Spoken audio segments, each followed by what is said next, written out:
কমটন দা, তুমি দেশের হয়ে দুটো এশিয়ান গেমসে প্রতিনিধিত্ব করেছো, টানা 8 বছর খেলেছো, side versatile player, side back খেলেছো, স্টপার খেলেছো। এই মুহূর্তেই প্রথমে এই যে ইন্ডিয়ান সুপার লিগের গ্রুপ পর্যায়ে লিগ পর্যায়ের ম্যাচ হলো, কোন সাইড ব্যাক তোমার নজরে করেছে, এক নতুন কিংবা পরিচিত? যে দেখো কি নজরে এখনকার দিনে, তুমি আগেকার দিনে আমাদের সময়ের বিচার থেকে এখনকার দিনে যদি বিচার করতে চাও, এটা ঠিক নয়। অনেকেই ভালো খেলেছে, কিন্তু যেটা আশিস রায়ের কথা আমি বলছি মোহনবাগানে, তো আশিস রায় যখন হায়দ্রাবাদ এফসিতে খেলছিল তখন অসাধারণ লেভেলের ফুটবল খেলেছিল, আমি দেখেছি, এবং সেখান থেকেই মোহনবাগান ওকে রিক্রুট করেছে। সেই অ্যাঙ্গেল থেকে যদি দেখি, এখন খেলার ধরনটা যা হয়ে গেছে, যা সিস্টেম হয়ে গেছে, উইং ব্যাকের ফাংশন বা একটা স্টপারের ফাংশন, আমি সাইড ব্যাক হিসেবে আমি বলবো যে সুভাশিস বোসের কথা স্পেসিফিক্যালি, কারণ ও মোহনবাগানের ক্যাপ্টেন।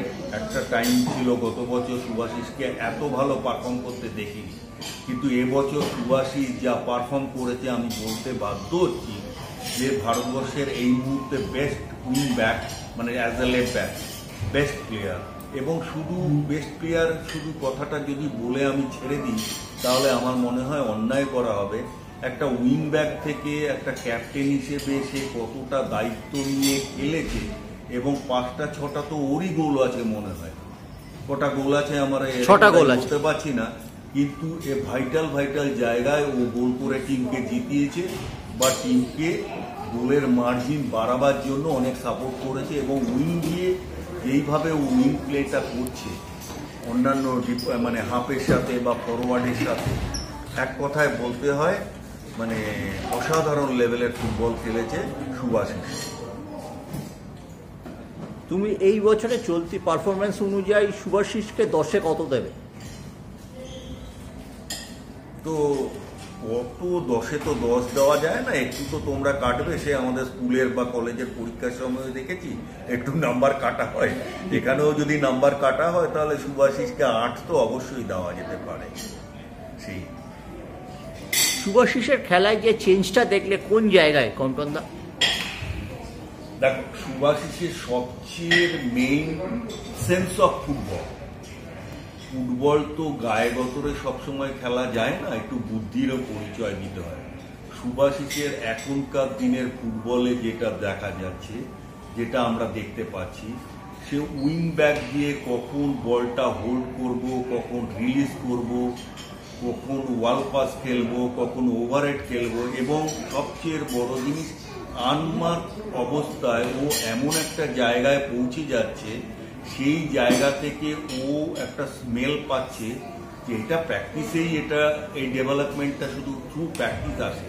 এবং প্র্যাকটিসের মধ্যে নিশ্চয়ই এরকম টাইপের প্র্যাকটিস হয়েছে বলেই সুভাশিস আনমার্কড অবস্থায় এমন একটা জোনে ঢুকে যাচ্ছে অপোনেন্ট গোলের সামনে, তার জন্য গোলগুলো পেয়ে যাচ্ছে। এটা একটা বড় গুণ, এটা একটা প্লাস পয়েন্ট অবশ্যই বলতে হবে। তো এরকমভাবে যদি, আমি জানি না, সুভাশিস তো বেশ কয়েক বছর ধরেই খেলছে, কিন্তু আমার মনে আগেও আমি দেখেছি সুভাশিস যথেষ্ট ভালো খেলেছিল, কিন্তু মাঝপথে একটা কোথাও একটা আপ ডাউন তো থাকেই, এটা পার্ট অফ এ গেম। মাঝপথে একটা ডিটোরিয়েশন দেখতে পেয়েছিলাম, কিন্তু এই বছর আবার সুভাশিসকে আমি দেখছি, সত্যি কথা বলতে আমার দ্বিধা নেই, না আউটস্ট্যান্ডিং সুভাশিস। এখানে হয়তো মলিনার একটা বড় ভূমিকা থাকতে পারে কোচ হিসেবে। সব মিলিয়ে দেখো, মলিনা অবশ্যই আছে, কোচের একটা তো রিডিং আছে। মানে একটা স্ট্র্যাটেজি তৈরি হয় according to the quality of the player. মানে স্ট্র্যাটেজি আগে তৈরি করে দিলাম, প্লেয়ারকে বুঝিয়ে দিলাম, নট দ্যাট, কিন্তু প্লেয়ারের কি কোয়ালিটি আছে সেই কোয়ালিটি দিয়ে আমাকে স্ট্র্যাটেজি বানাতে হবে, স্ট্র্যাটেজি তৈরি করতে হবে। তো সুভাশিসের মধ্যে এই কোয়ালিটি আছে দেখেই কোচ মলিনা সুভাশিসকে ওইভাবে ইউটিলাইজ করছে। একদম ঠিক কথা বলেছো কমটনদা, কারণ মোহনবাগান প্রথমে 3-5-2 শুরু করেছিল এবং বোঝা যাচ্ছিল যে মোহনবাগানের যে ডিফেন্ডারদের কোয়ালিটি আছে, ব্যাক 4 হলে হয়তো বেটার হয়, এবং খুব দ্রুত উনি নিজেকে চেঞ্জ করে নিয়েছেন। এটা একটা বড় ফ্যাক্টর। অবশ্যই অবশ্যই অবশ্যই। আর সুভাশিসের ক্ষেত্রে, সুভাশিসের বাবাও একজন ফুটবলার ছিল, যেরকম তুমি একটা ফুটবলার পরিবারের ছেলে, তার ভাইও ফুটবলার খেলতো স্নেহাশিস, এবং শুভাশিস জেতার পরে বলেছে যে ভুল করলে আজও বাবা মাকে বকে, সেটাও একটা কারণ। ভালো, ভেরি গুড, সব মিলিয়ে না ভালো, এটা তো খুবই ভালো।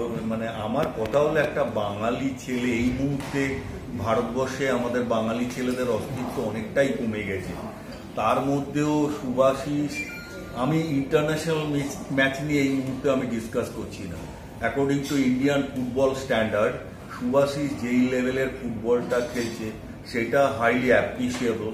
তুমি তো আবার বলছো ওর ফুটবল পরিবারের ফুটবল ওখানে জন্মেছে, আমার মনে হয় ওর বাবা যদি খেলাধুলো ওর ফার্স্ট ডিভিশন খেলেছেন বললে বাবাও হয়তো ভুল ত্রুটি সূত্রে দিয়েছে, এই মলিনার কাজটাও ঘরে বসেও বাবা করেছে অনেকটা, সব মিলিয়ে একটা ভালো লক্ষণ বলতে পারো এটা।